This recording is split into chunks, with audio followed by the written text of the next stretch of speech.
Head కానిస్టేబుల్గా పనిచేస్తున్నటువంటి అందరికీ సుపరిచితులు, వివాద రహితుడు గారికి వడగట్టుకుని రావాల్సిందిగా ఉన్నటువంటి అల్లారు చంద్రరావు గారి ట్రస్ట్ అనేది ఇక్కడ ఏర్పాటు చేసి కరోనా టైంలో కానీ ఆ తర్వాత కానీ డాక్టర్స్ డే సందర్భం అదేవిధంగా అనేక రకాలుగా సేవా కార్యక్రమాలు చేశారు.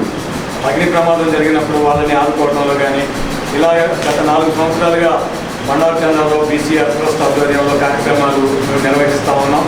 అదేవిధంగా ఇందులో భాగంగానే ఈరోజు ఇందాక వేదిక ఆహ్వానించినటువంటి ట్రస్ట్ సభ్యులు మన రమేష్ గారు చెప్పారు. ఆవిడ అమ్మాయి జ్యోతిర్మయి పిహెచ్డి చేసి డాక్టరేట్ పొందడం అనేది భద్రాచలం డివిజన్కే చాలా గొప్ప కారణం. ఎందుకంటే మన ఆదివాసీ సోదరి ఆదివాసీ కుటుంబం నుంచి వచ్చి అటువంటి ఈ రకంగా డాక్టరేట్ సాధించడం అనేది చాలా మంచి పరిణామం. కాబట్టి ఖచ్చితంగా బీసీఆర్ ట్రస్ట్ తరఫున సన్మానం చేయాలని నిర్ణయించుకొని ఈరోజు ఈ కార్యక్రమాన్ని లేదు. ఒకటేంటంటే మన డివిజన్లో ఒక అమ్మాయి డాక్టరేట్ అంటే అర్థం ఏంటంటే ఒకరికి చెప్పగలిగేటువంటి స్టేజ్. డాక్టర్ అంటే ఈజ్ ఏ టీచర్ని ఒక్కొక్కలా మనం ఎంత ఈజీగా మనం పక్క దేశాన్ని మనం ఓడించగలిగామో తెలుస్తుంది కదా. అలానే నువ్వు కూడా ఫిజిక్స్లో సంబంధించినటువంటి నీ యొక్క డిగ్రీని అక్కడ ఆగలేకుండా ఇంకా ముందుకెళ్ళి ఫర్దర్గా మన డివిజన్కి మరింత ఈరోజు బీసీఆర్ ట్రస్ట్లో మంచి కార్యక్రమం చేయడం అనేది అభినందనీయం. ఈ కార్యక్రమం నిర్వహించడానికి ప్రధాన కారకులు ఈసం జ్యోతిర్మయి గారు. ఈ జ్యోతిర్మయి మన భద్రాచలం డివిజన్లోనే ప్రాథమిక విద్యను అభ్యసించి ఉస్మానియా యూనివర్సిటీ నుంచి ఫిజిక్స్లో డాక్టరేట్ పొందడం జరిగింది. డాక్టరేట్ చేయడమే చాలా కష్టం, అందులో ఫిజిక్స్ సబ్జెక్ట్లో డాక్టరేట్ చేయడం అనేది ఆషామాషిగా డాక్టరేట్ పొందడం ఫిజిక్స్ సబ్జెక్ట్ అనేది చాలా కష్టమైనటువంటి ఆ ఫిజిక్స్లో డాక్టరేట్ పొందినటువంటి జ్యోతిర్మయ్య గారిని నేను హృదయపూర్వకంగా అభినందిస్తున్నాను. మీరు జ్యోతిర్మయ్య గారిని నేను కోరుకునేది భవిష్యత్తులో సమాజానికి ఉపయోగపడేటువంటి వ్యక్తిని మీరు ఎన్నుకోవాలని చెప్పి నేను కోరుకుంటున్నాను. ఎందుకంటే అసిస్టెంట్ ప్రొఫెసర్ డిగ్రీ కాలేజీలో అలాంటి జనం తీసుకుంటే మీకు సమాజంలో సంబంధాలు ఉంటాయి. సమాజంలో అటు పేద విద్యార్థులకు వెనకబడ్డటువంటి విద్యార్థులకు మీరు సర్వీస్ చేయడానికి అవకాశం ఉంటుంది. మీకు జాబ్స్ అయితే చాలా వస్తాయి, కానీ సమాజానికి ఉపయోగపడేలాగా మీ ఎడ్యుకేషన్ మీ మేధస్సు ఉపయోగపడాలని చెప్పి నేను కోరుకుంటూ ఉన్నాను.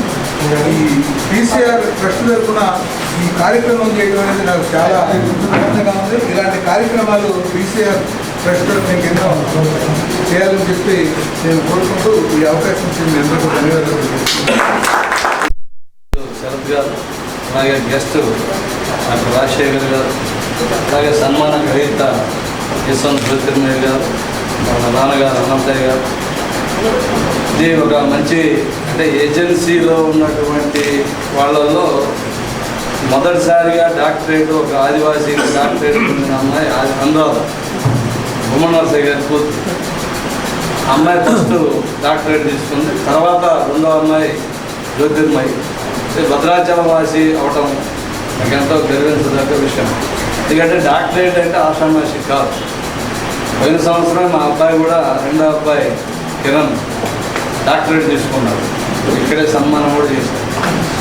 అటు జాబ్ చేస్తూ 6 ఏళ్ల పాటు కష్టపడితే కానీ డాక్టరేట్ అనేది రాలేదు. దానికి స్పెషల్గా కాన్సన్ట్రేషన్ చేయాలి. వీళ్ళు ఏదైతే ఒక సబ్జెక్ట్ ఎన్నుకుంటారో ఆ సబ్జెక్టు మీద వీళ్ళు ఒక బుక్ను తయారు చేసి ఇవ్వాలి. లేకపోతే డాక్టరేట్ అనేది కాదు. అసలు వీళ్ళు ఏం ప్రయోగాలు చేశారు, ఏం చెందారు, అటన్నింటినీ కూలాంకుషంగా విశదీకరిస్తూ వాళ్ళ బుక్ తయారు చేసి ఆ బుక్ని కన్సల్ట్ డిపార్ట్మెంట్కి పంపిస్తే వాళ్ళు యాక్సెప్ట్ చేస్తేనే డాక్టరేట్ వస్తుంది తప్ప అడుగులుగా రాదు. జ్యోతిర్మయి చదువుకుంటూనే ఆ చదువు అయిపోయి కంటిన్యూషన్లో డాక్టరేట్ చేసింది కాబట్టి భవిష్యత్తులో మంచి భవిష్యత్తు ఉంటుంది. ఎందుకంటే ఎస్టీ రిజర్వేషన్ ఉంటుంది. రెండోది ఏజెన్సీ నుంచి రెండో అమ్మాయికి పిహెచ్డి చేసింది. కానీ భవిష్యత్తులో మంచి జాబ్ ఆపర్చునిటీ కూడా ఉండే అవకాశం ఉంది. అది వాళ్ళ తల్లిదండ్రులు ముఖ్యంగా, ఎందుకంటే జనరల్గా ఏదైనా ఒక డిగ్రీయో పీజీ ఆల్రెడీ పీజీ అయిపోయిన తర్వాత ఏదైనా జాబ్ ఎదుకమ్మా లేదా పెళ్లి చేస్తాం అది ఇది అని జనరల్ తల్లి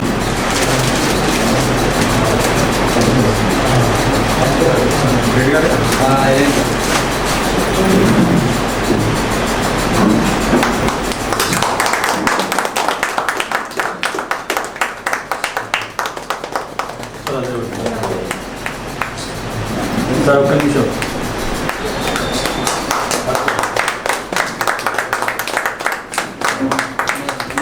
కొన్ని